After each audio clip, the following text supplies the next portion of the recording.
It's 3 a.m. The door's cracked. A half-naked guy is standing there bleeding while police lights bounce off the broken glass and the sticky floors. If this has ever happened to you, you would surely cure you of the passive income fantasy that you're being sold, the laptop on the beach and running your Airbnbs remotely. But you're not seeing this part. Now, I've been hosting for years and we've hosted 10,000 plus guests and we've learned a ton, which I'm going to share with you today. And now we run short-term rentals across Airbnb, VRBO, Booking.com, and direct bookings. Here's what actually happens. The myths, the money traps, legal landmines, security risks, and truly annoying guest behaviors. And how to navigate all of it so it's still profitable and fun. Drop your worst guest fear in the comments below and let's jump right in. So, if the party guy can happen to me or to us, it's happened definitely in the past, he can happen to you also. You make better decisions when you're not blinded through guru hype, and you avoid quitting after your first nightmare experience with a guest. Not all guests are bad, but you should screen them appropriately. The dark side is real. Parties, damage, 3 a.m. calls, legal headaches, and emotional stress. It can be profitable and fun, but only if you respect the downside. Go in with your eyes wide open. It is not easy money.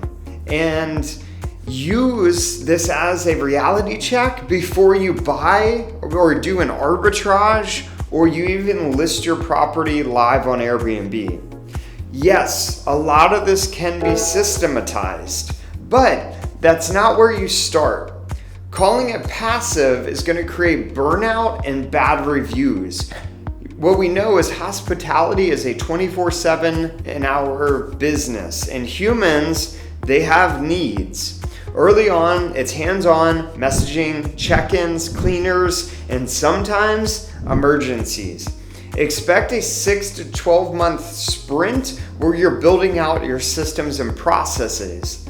Block time daily for guest communications, cleaner coordination, as well as your maintenance. And then you want to layer your systems using canned replies, automation tools, and virtual assistant support where needed and once you grow to that position.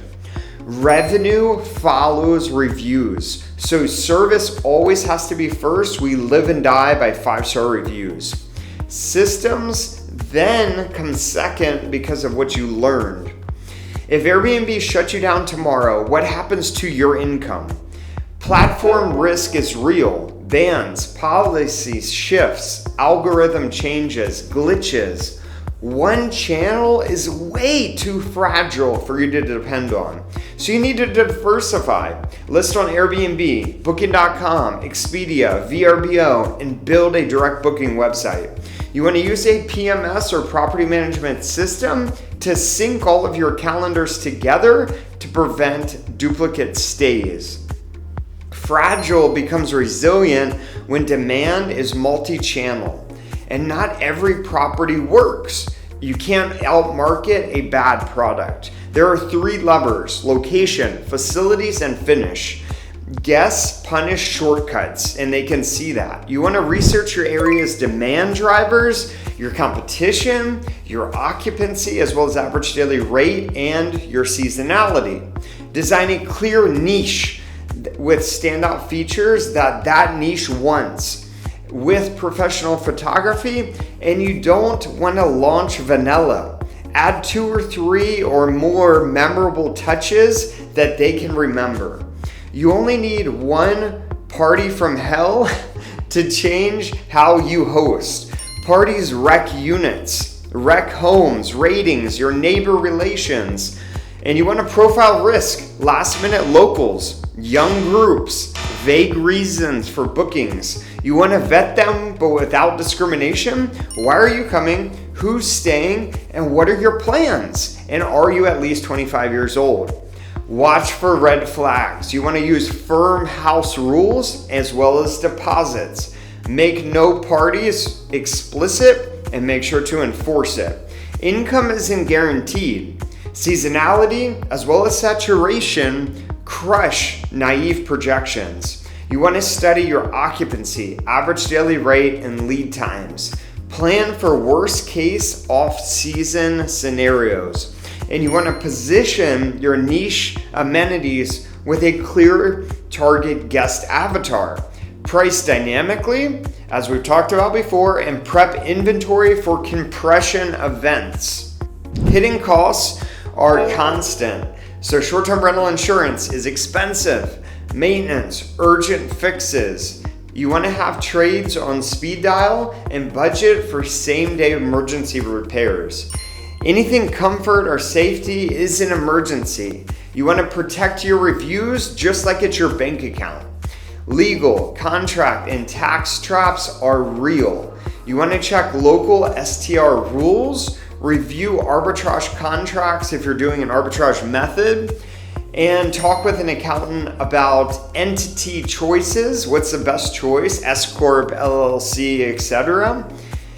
And you want to document compliance and have a shutoff plan if regulations shift. What's your plan B? Security matters. So if you're inviting strangers into assets, get short-term rental insurance with public liability. You want to safety check locks, windows, stairs, and trip hazards. Trust your gut and decline any red flags. Grab the vetting checklist that we provide on our website, staylevelup.com, and protect your sanity. You have to set boundaries. Guest counts, pet policy, EV charging, fees, automate messages where possible. FAQs should be in your digital guidebook and your local guide recommendations. You want to vent in private, maybe with your spouse, and respond like a professional. Remember, revenue follows reviews. If you remember nothing else from this video, we live and die by 5-star reviews. Respect the dark side and systematize to win. Comment your worst fear or story, and then subscribe to level up your short-term rental game. Thank you for watching. I will see you in the next video.